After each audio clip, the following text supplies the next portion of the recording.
नमस्कार दोस्तों, आज हम आपको ज्येष्ठ पूर्णिमा पे सुनी जाने वाली संपूर्ण 5 कथाएं सुनाने जा रहे हैं। ज्येष्ठ पूर्णिमा पे इन कथाओं का श्रवण करने से सुख सौभाग्य में वृद्धि होती है। तो चलिए कथा शुरू करते हैं। तो सबसे पहले सुनते हैं वट पूर्णिमा की कथा। प्राचीन समय की बात है, किसी नगर में एक बूढ़ी माई रहती थी। बूढ़ी माई के परिवार में उसका पति और 2 बेटे और 2 बहुएं थीं। बूढ़ी माई की लड़कों की शादी को बहुत समय हो गया, परंतु उनके कोई संतान नहीं थी। बूढ़ी माई इस बात को लेकर बहुत चिंतित रहती थी कि उनके बेटे बहू के कोई संतान नहीं है। समय बीतता जा रहा था और बूढ़ी माई की चिंता भी बढ़ती जा रही थी। उम्र हो जाने की वजह से एक दिन बूढ़ी माई के पति का भी देहांत हो गया। बूढ़ी माई अब और अधिक चिंता में रहने लगी। अब बूढ़ी माई को लगने लगा था कि जैसे ही उसका पति बिना पोतों का मुंह देख के चला गया, ऐसे ही एक दिन उसकी भी मृत्यु हो जाएगी और वह अपने पोती का मुंह नहीं देख पाएगी। एक दिन की बात है, बूढ़ी माई की छोटी बहू कुएं से पानी भरने जाती है। कुएं के पास वट का वृक्ष था। गांव की सारी औरतें वहां मिलजुल कर वट वृक्ष की पूजा आराधना कर रही थीं। वह जल से पेड़ को सींच रही थीं। बूढ़ी माई की छोटी बहू फटाफट पानी भर लेती है और उसके बाद उन औरतों को देखकर उनसे पूछती है कि वह ये सब क्या कर रही हैं? ऐसा करने से क्या होता है? तो औरतों ने बताया कि जेठ माह चल रहा है। इस महीने में वट वृक्ष की पूजा करने से सभी मनोरथ पूर्ण होते हैं। पति की लंबी आयु होती है, संतान प्राप्ति होती है, सुख सौभाग्य में वृद्धि होती है, त्रिदेवों का आशीर्वाद प्राप्त होता है। बूढ़ी माई की छोटी बहू ये सुनकर बहुत खुश हो जाती है। वह उन लोगों से पूछती है कि ये पूजा कैसे की जाती है। तब उन औरतों ने बताया कि ज्येष्ठ माह में पूरे माह वट वृक्ष की पूजा की जाती है। इसे जल से सींचा जाता है, धूप दीप नैवेद्य चढ़ाकर इनकी आराधना की जाती है। उसके बाद आपकी जो मनोकामना हो इनसे विनती कहें। ऐसा करने से सारे मनोरथ पूर्ण होते हैं। छोटी बहू ये सब सुनकर बड़ी खुश होती है और खुशी खुशी घर जाकर अपनी सास को सारी बात बताती है। वहीं पे उसकी जेठानी भी खड़ी थी, उन्हें भी वह सारी बात बताती है। छोटी बहू की सास और जेठानी यह सुनकर अत्यंत प्रसन्न हो जाती हैं। बूढ़ी माई समझदार थी, उन्हें पता था कि पवित्र पेड़ों को पूजन करने से सुख सौभाग्य में वृद्धि होती है और मनोकामना पूर्ण होती है। बूढ़ी माई ने अपनी बहू से कहा, पवित्र पेड़ों में भगवान का वास होता है, इसीलिए उनकी पूजा करने का विशेष विधान है। बूढ़ी माँ ने दोनों बहुओं से कहा कि ज्येष्ठ का महीना चल रहा है, दोनों बहुएं मिलकर बरगद के पेड़ की पूजा आराधना करो, जल से उन्हें सींचो। ऐसा करने से आप दोनों की झोलियां शीघ्र ही भर जाएगी। परंतु बड़ी बहू मूर्ख बुद्धि की होती है। वह कहती है, भला कहीं ऐसा भी होता है कि हम पेड़ पौधों की पूजा करें और हमें संतान हो जाए? मैं इन सब चीजों को नहीं मानती, आप ही पेड़ पौधों को सींचो, मैं तो नहीं करूंगी। ऐसा कहकर वह वहाँ से चली जाती है। बूढ़ी माई अपनी बड़ी बहू के ऐसे वचन सुनकर बहुत ही निराश हो जाती है। परंतु बूढ़ी माई की छोटी बहू समझदार थी। उसने अपनी सास से कहा, माँ जी आप दुखी मत होइए, मैं पूरे जेठ माह वट वृक्ष की पूजा आराधना करूंगी, उन्हें जल से सींचूंगी। मुझे उम्मीद है कि हमें अवश्य फल मिलेगा। भाभी ये बात समझ नहीं रही हैं, परंतु उन्हें जल्द ही ये बात समझ में आ जाएगी। आप निराश मत होइए। यह सुनकर बूढ़ी माई अत्यंत प्रसन्न होती हैं। बूढ़ी माई की छोटी बहू पूरे जेठ माह में वट वृक्ष का पूजन करती है और उसे जल से सींचती है। घंटों पेड़ के नीचे बैठकर जाप करती है। जेठ माह पूरा होने वाला होता है। बूढ़ी माई की बड़ी बहू कहती है, माता जी मुझे अपने पीहर गए बहुत वर्ष बीत गए हैं, मैं अपने पीहर जाना चाहती हूँ। बूढ़ी माई ने कहा, ठीक है, हो आओ।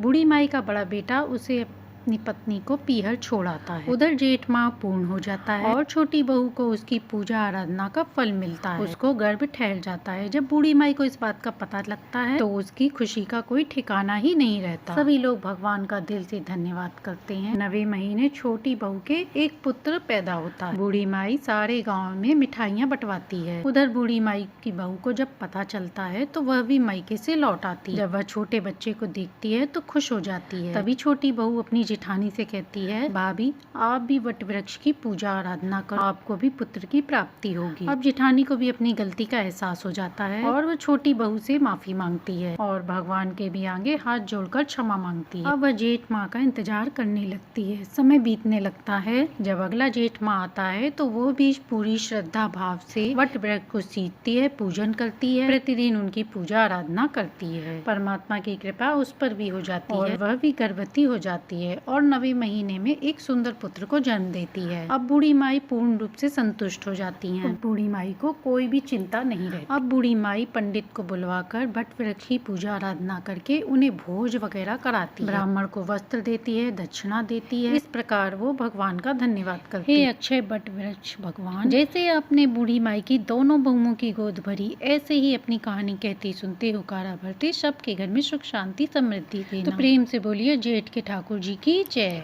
पौराणिक कथा के अनुसार प्राचीन काल में भद्र देश के राजा अश्वपति की एकमात्र संतान थी, जिसका नाम सावित्री था। राजश्री को संतान प्राप्ति कई वर्षों तक पूजा अर्चना करने के बाद हुई थी। कन्या बड़े होकर अत्यंत तेजस्वी और रूपवती हुई, लेकिन सावित्री के विवाह के लिए उनके पिता को कोई योग्य वर न मिला। इस बात से दुखी होकर उन्होंने सावित्री को स्वयं वर चुनने को कह दिया। एक दिन तपोवन में भटकते हुए सावित्री की भेंट साल्व देश के राजा धूमसेन के पुत्र सत्यवान से हुई। राजा धूमसेन अपने पुत्र सत्यवान के साथ वन में ही निवास करते थे, क्योंकि उनका राज्य शत्रुओं ने छीन लिया था। सत्यवान को देखकर सावित्री ने पति के रूप में उसका वरण कर लिया। जब नारद मुनि को इस बात का पता चला तो वह सावित्री के पिता अश्वपति के पास पहुँचे और बोले, हे राजन, ये क्या कर रहे हैं आप? सत्यवान गुणवान है, धर्मात्मा है और बलवान भी है, पर उसकी आयु बहुत छोटी है, वह अल्पायु है। 1 वर्ष के बाद ही उसकी मृत्यु हो जाएगी। नारद जी ने सावित्री को चेतावनी देते हुए कहा कि पुत्री, तुमने जिस राजकुमार को अपने वर के रूप में चुना है वह अल्पायु है, तुम्हें किसी और से विवाह करना चाहिए।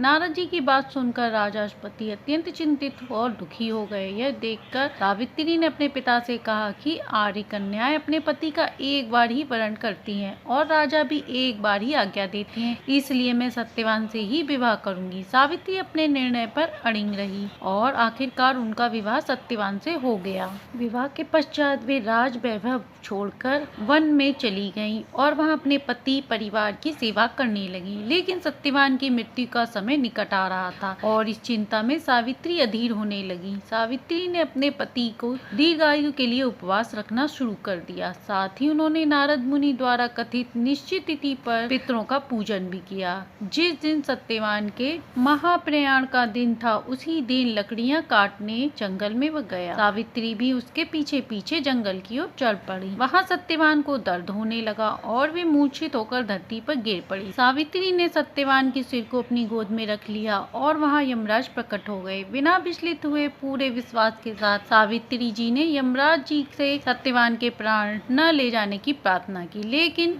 यमराज देव नहीं माने। सावित्री भी अपनी बात पर अड़िग रही और महाराज के पीछे पीछे चलती, प्रार्थना करते हुए चलने लगी। यमराज जी ने सावित्री को समझाने की बहुत कोशिश की कि यही विधि का विधान है, लेकिन सावित्री जी ने किसी की एक ना सुनी। आखिरकार सावित्री की निष्ठा को देखकर यमराज जी उससे प्रसन्न हुए और बोले, हे देवी, तुम धन्य हो, मैं सत्यवान के प्राण नहीं छोड़ सकता, तुम मुझसे कोई वरदान मांग लो। यह सुनकर सावित्री जी ने यमराज जी से कहा कि मेरे सास ससुर वनवासी और अंधी हैं, आप उन्हें दिव्य ज्योति प्रदान करें। यमराज जी ने उसे यह वरदान दे दिया और वहाँ से लौट जाने के लिए कहा, लेकिन पतिव्रता सावित्री यमराज जी के पीछे पीछे चलती रही। यमराज जी ने फिर कहा लौट जाने, किंतु उनके जवाब में सावित्री ने कहा कि हे भगवान, मुझे अपने पति देव के पीछे चलने में कोई दिक्कत नहीं। यह सुनकर यमदेव ने उन्हें एक और वरदान मांगने को कहा, तो सावित्री ने अपने सास ससुर का राज्य वापस मांगा। इसके बाद सावित्री ने यमदेव से वर मांगा, मैं सत्यवान के 100 पुत्रों की माँ बनना चाहती हूँ, कृपया कर आप मुझे ये वरदान दें।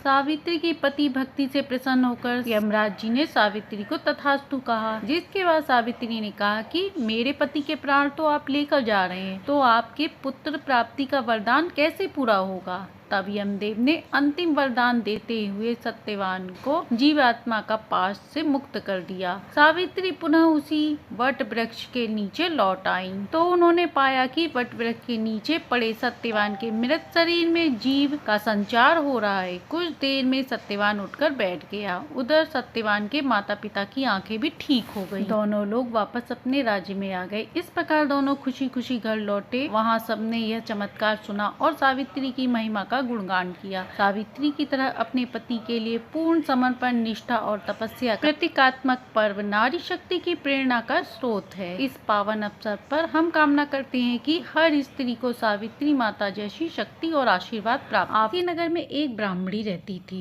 वह पीपल देव की बहुत पूजा आराधना करती थी। उसका प्रतिदिन का नियम था कि जो कोई भी उसके दरवाजे पे आता उसे वह हमेशा कुछ न कुछ देती। वह किसी को अपने दरवाजे से खाली हाथ नहीं जाने देती। जो आटा मांगता उसे आटा देती और जो अन्न मांगता उसे अन्न देती। ब्राह्मणी के घर के आंगन में एक पीपल का पेड़ जिसकी वह प्रतिदिन पूजा करती। उस समय सतयुग चल रहा था। पीपल देव उसकी आराधना से बहुत प्रसन्न हुए। उन्होंने विचार किया कि देखो तो सही ये कितनी सत पे चलती है। तो उन्होंने एक हंस का रूप धारण करके उसके आंगन में पधारे और आंगन में लंबी लंबी गर्दन करके घूमने लगे। ब्राह्मणी ने गेहूं के दाने डाले, वो हंस ने नहीं खाए। मक्के के डाले, वो भी नहीं खाए। ब्राह्मणी ने ज्वार के डाले, वो भी नहीं खाए। उस समय सतयुग चल रहा था। तो हंस ने बोलकर कहा कि हम तो मोती चुगने वाले हैं। तब ब्राह्मणी ने घर में जो भी पैसे थे वो देकर दुकान से मोती लेकर आई। हंस को मोती चुगाए और हंस तो मोती चुग कर चला गया। दूसरे दिन भी हंस ने आकर वही कहा कि हम तो मोती चुगने वाले हैं, वरना हम तो भूखे रहेंगे। तो ब्राह्मणी अपने जेवर बेचकर दुकान से मोती खरीद कर लाई।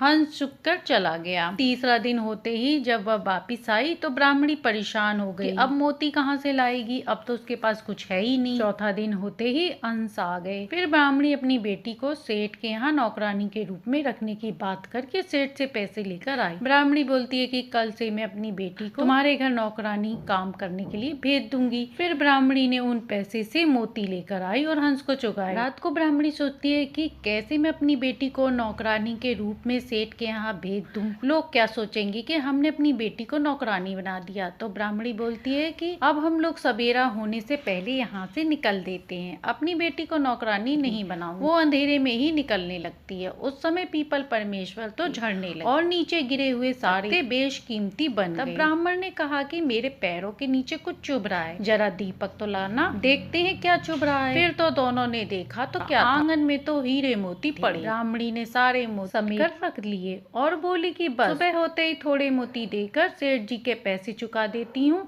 वो सेठ जी को बोलती है कि आज आपका ब्याज समेत सब उधार चुका दी। पीपल देवता की कृपा से ब्राह्मणी का सब दारिद्र्य दूर हो गया, उसके सब आनंद हो गया। सेठ की लड़की ने उन बेशकीमती मोती की माला बनाकर पहन ली। सेठ की लड़की की राजा के लड़के से दोस्ती थी। राजकुमारी बोली कि इतनी बेशकीमती सुंदर मोती तेरे पास कहाँ से आए। सेठ की लड़की बोली कि मुझे नहीं पता, ये तो मेरे पिताजी लाए हैं। राजा ने सेठ जी को अपने महल में बुलवाया और राजा ने उनसे पूछा कि तुम ऐसे मोती कहाँ से लाए हो। मेरे पास एक ब्राह्मणी आई, एक दिन तक तो वह उधार पे मेरे पास से मोती ले गई और चौथे दिन मुझे ऐसे बेशकीमती मोती देकर चली गई। तब उस ब्राह्मणी को बुलाया गया और उससे पूछा कि ऐसे कीमती मोती तुम कहाँ से लाई हो। ब्राह्मणी ने हंस की सारी बात बता दी और बोली मेरे ऊपर तो पीपल परमेश्वर की कृपा हुई है। राजा अपने सैनिक को बोलता है कि इसके घर से पीपल का पेड़ लेकर, ऐसा पेड़ तो राजमहल में होना चाहिए। जब राजा के सिपाही पीपल खोदने लगे तो पीपल का पेड़ तो नहीं निकला, बल्कि सैनिकों को कांटे चुभने लगे। राजा ने कहा कि वो पीपल का पेड़ वहीं रहने दो, ये इसकी किस्मत में लिखा हुआ है, इसे वहीं रहने। हे पीपल देवता, जैसे आपने ब्राह्मणी को दिया ऐसे ही अपनी कहानी कहते सुनते हुकारा भरते सबके घर में सुख शांति समृद्धि देना। अब सुनते हैं गणेश जी और लक्ष्मी जी की कहानी। इसी के साथ में है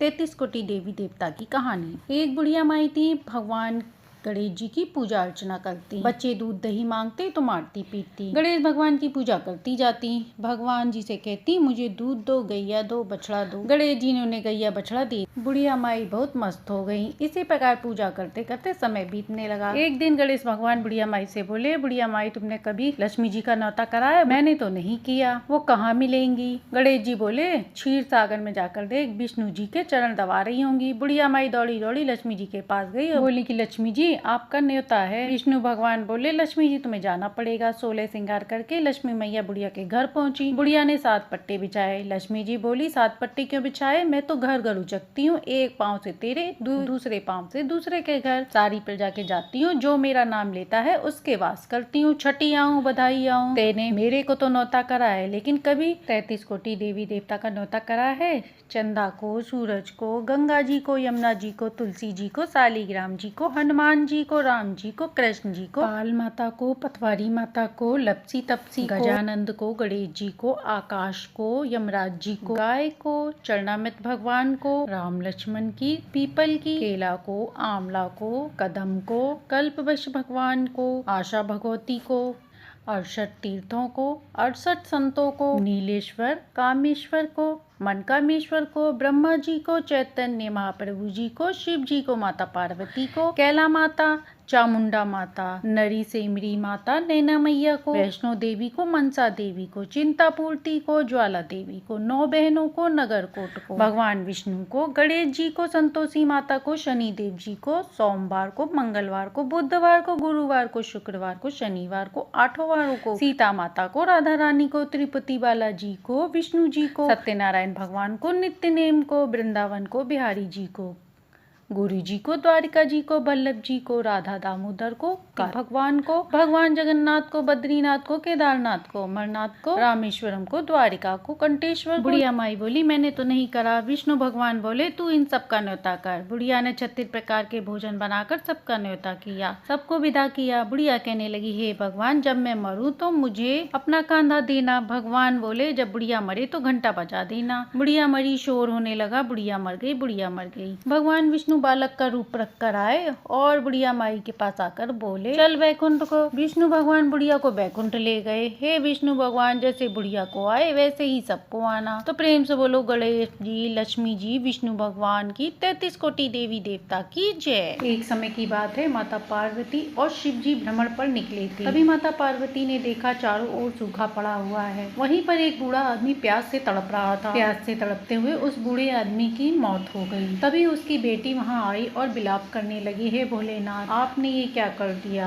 हमें किस बात की सजा मिल रही है, क्यों पानी की बूंद के लिए हमें तरसना पड़ रहा है। पार्वती माता अंदर ही अंदर दुखी होने लगी और शिव जी और पार्वती जी दोनों आगे बढ़ती है। थोड़ी दूर पर उन्होंने एक किसान को हल जोतते देखा। पार्वती माता ने कहा हे प्रभु इस गर्मी में जहाँ पीने को पानी नहीं मिल रहा वहाँ वह किसान इस कड़ी गर्मी में इतनी मेहनत कर रहा है। शिव जी ने कहा हे देवी इसके पीछे एक तात्पर्य है, वह कार्य इसलिए कर रहा है कि खेत जोतने की आदत उससे छूट न जाए। इसके बाद माता पार्वती को उस पर दया आ गई और उन्होंने उसकी मदद करने की सोची। तब शिव जी ने कहा नहीं अभी वह समय नहीं आया, जब समय आएगा तो हम यह कार्य कर देंगे। तब पार्वती माता ने कहा प्रभु आपने बहुत दिनों से अपना शंख नहीं बजाया, कहीं ऐसा ना हो आप शंख बजाना भूल जाएं। शिव जी ने कहा ये क्या कह रही हो देवी, हम अभी अपना शंख बजा देते हैं। यह सुनकर पार्वती माता मन ही मन मुस्कुराई क्योंकि वह अच्छे से जानती थी कि जब शिव जी का शंख बजेगा तो वर्षा होना निश्चित है। फिर उन्होंने महादेव जी से कहा और फिर शिव जी ने अपना शंख निकाला और बजाने लगे। शंख की आवाज सुनकर पृथ्वी खेल उठी, पक्षी चहचहाने लगे और बादल भी इतने खुश हुए कि छम छम बरसने लगे और पृथ्वी लोक पर जोर से बारिश होने लगी। यह देखकर सब लोग बड़े खुश हुए और महादेव और माता पार्वती के जयकारे लगाने लगे। महादेव जी भी समझ गए थे कि यह सब पार्वती माता ने जानबूझकर किया है, लेकिन इसमें उनकी दया भावना छिपी हुई थी, इसलिए उन्होंने माता पार्वती से कुछ नहीं कहा और यह देखकर मुस्कुराने लगे। तो प्रेम से बोलिए जेठ के ठाकुर जी की जय।